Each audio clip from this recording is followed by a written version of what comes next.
Amém. A gente está caminhando junto, meu bispo, há 16 anos já, e a gente, no meu caso, eu vejo, eu ouço nosso bispo João Gualberto, nosso bispo primaz, ele de uma maneira bem sucinta contar o início da trajetória do Senhor, da infância. Eu gostaria que o senhor falasse para a gente, né? Como é que tudo começou? Eu lembro que ele conta que aos 6 anos o senhor já ministrava a palavra.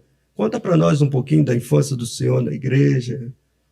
Eu costumo dizer que eu sou um privilegiado no sentido de ter tido a oportunidade de nascer num lar evangélico, e não só num lar evangélico, mas num lar evangélico que segue os princípios do evangelho. Eu acho que esse ponto é importante nós salientarmos. Não adianta a gente ter uma profissão de fé e não porfiarmos por ela, não lutarmos por ela, não obedecermos, não seguirmos, né? E Deus me deu essa oportunidade, esse privilégio de nascer num lar evangélico e ser criado, né, nos princípios e na administração do Senhor. Salomão escreve-nos em Provérbios, no capítulo 22, versículo 6, ensina o menino no caminho em que deve andar. Então, a instrução, a orientação bíblica não é apontar o caminho, é estar no caminho para que os filhos, então, possam seguir o caminho. E meus pais não são perfeitos, como ninguém é perfeito, mas tiveram este cuidado, não só com a minha vida, mas com a vida dos meus irmãos, de nos ensinar, né, nos caminhos do Senhor. Então, fomos criados nessa orientação, e Jesus, por sua misericórdia, ele, aos 6 anos de idade, me batizou com o Espírito Santo. A gente já vinha sendo ensinado e sendo orientado, uma casa com culto doméstico, diário. E numa viagem ao estado de Minas Gerais, lá em Padre Fialho, que você conhece bem, era uma cidade, era um lugarejo ainda pequenininho, não tinha nem luz, não tinha água encanada, era poço, as ruas de barro, e a missão chegou ali em Padre Fialho em 1971, numa época muito difícil. E eu, com 6 anos, lá pelos idos de 77, meu pai, numa das suas viagens àquela cidade, sempre nos levava juntos, e ao chegar ali para agradecer ao Senhor, Jesus me batizou com o Espírito Santo. E a partir dali foi um desenvolver, né, um desenvolver ministerial. A gente começou já a pregar a palavra de Deus, criança ainda, pequenininho. Meu pai colocava uma cadeira atrás do púlpito, colocava a gente em cima da cadeira e um microfone na mão, falava um bocado embolado, um bocado de bobagem, mas saía, né? Ia falando, e graças a Deus, o Senhor foi nos sustentando, nos guardando na nossa infância, já envolvido com as coisas de Deus.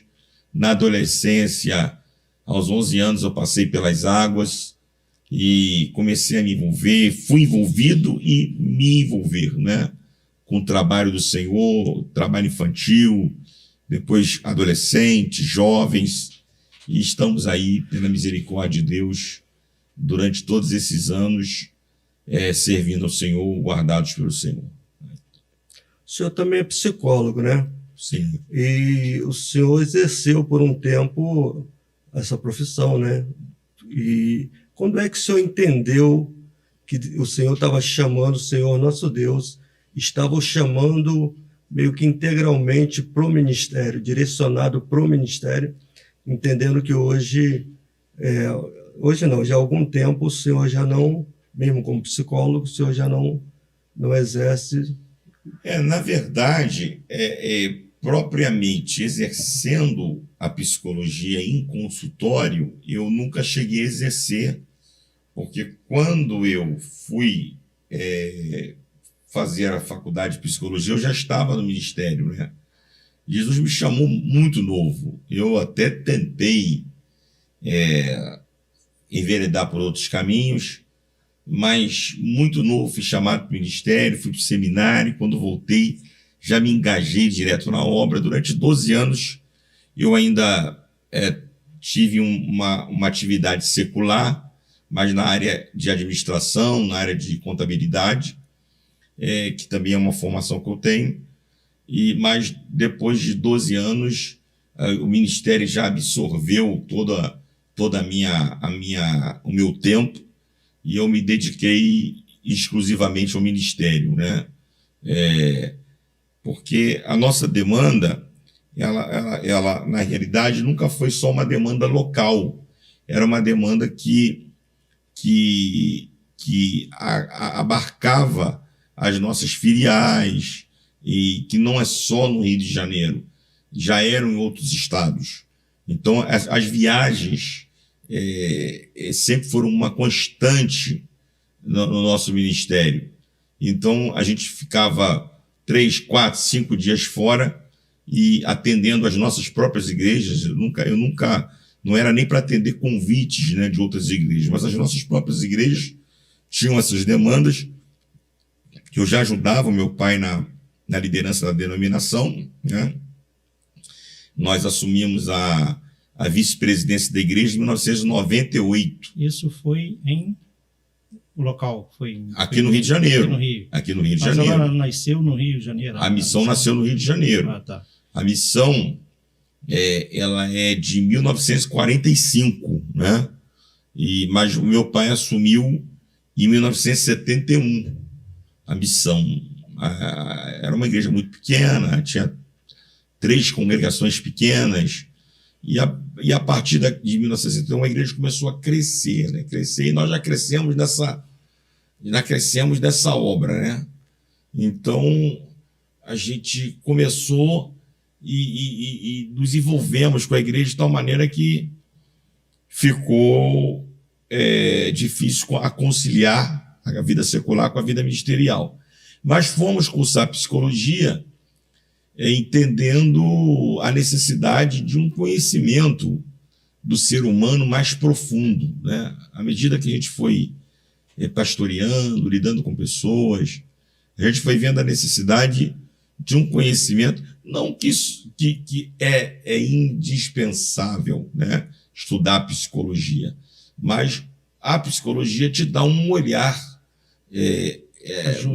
mais científico, né? Não só um olhar, você tem um olhar bíblico e agora você também tem um olhar científico, né? E isso foi e é muito útil para o nosso ministério, né? Até na hora de aconselhamento, né, o senhor também já usa um pouco da... Com certeza, né? Porque eu costumo dizer que existem situações que são totalmente espirituais, que o caminho é a oração, o caminho é a palavra, esse é o caminho. Mas o ser humano, ele é resultado das suas experiências vividas desde a infância. Então, existem situações que não são somente espirituais, são situações que passam pela questão psicológica, né? Passam pela questão neuronal e muitas até pela questão psiquiátrica. Então, se você não souber discernir uma coisa da outra, você acaba tratando exclusivamente como espiritual algo que não é só espiritual. E a gente tem visto muitas pessoas, até dentro das nossas igrejas, padecendo, não é? Quantos casos de suicídio que nós temos tomado conhecimento aí no nosso meio. E eu tenho certeza que são pessoas que muitas vezes buscaram socorro para as suas demandas e encontraram alguém que tratou tudo como espiritual. Não teve esse olhar voltado para a questão psicológica e muitas vezes é para a questão psiquiátrica. Então, é preciso a gente colocar cada coisa no seu lugar, né? E o que é espiritual é espiritual. Agora, o que é psicológico tem que ser tratado com psicólogo. O que é psiquiátrico tem que ser tratado com psiquiatra.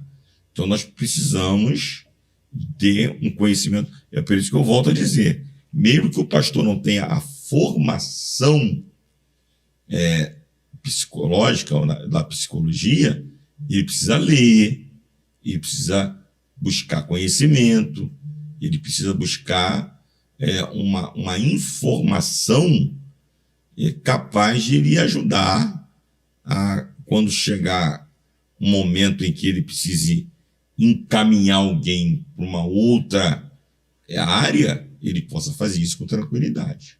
Entendeu? Hoje se fala mais acerca desses assuntos, né? Sim. Já foi muito mais fechado. Um tabu grande. E hoje se fala mais, né? Estava pensando, eu conheci o Senhor, para mim, assim, no dia que eu fui à igreja, a missão, a sede, naquela ocasião lhe faltou um baterista, o Senhor estava tocando. O senhor também é músico, né? E prega já há muito tempo.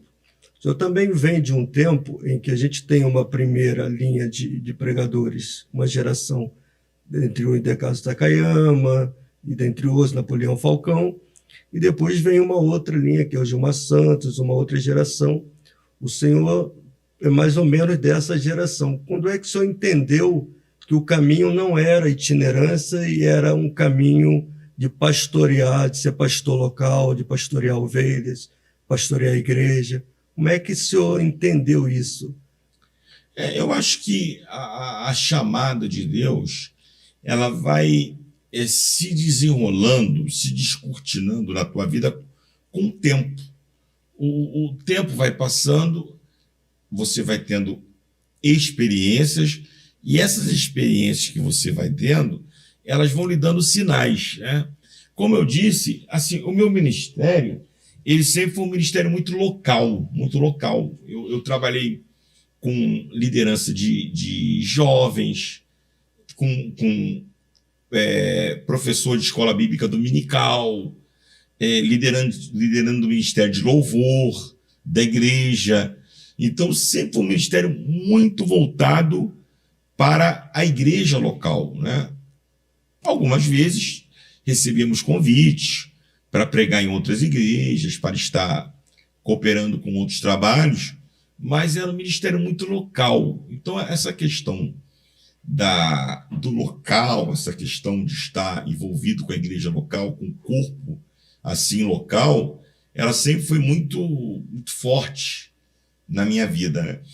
Então, acredito que foi muito um processo natural, né? Naturalmente, a gente foi voltando a nossa vida para a igreja local e não propriamente para o trabalho da itinerância. Sempre gostei muito de, como você citou, de ouvir esses pregadores, esses evangelistas, né? Da nossa época, como o Takayama, como Gilvan Rodrigues, Napoleão Falcão, Gilmar Santos e tantos outros, Silas Malafaia também dessa época antiga, Jaime Soares também é um pregador dessa época antiga, mas a nossa vida sempre foi dentro da igreja, né? E foi naturalmente, a gente foi seguindo esse caminho voltado mais para o pastorado em si, do que propriamente para o exercício do ministério da pregação, né?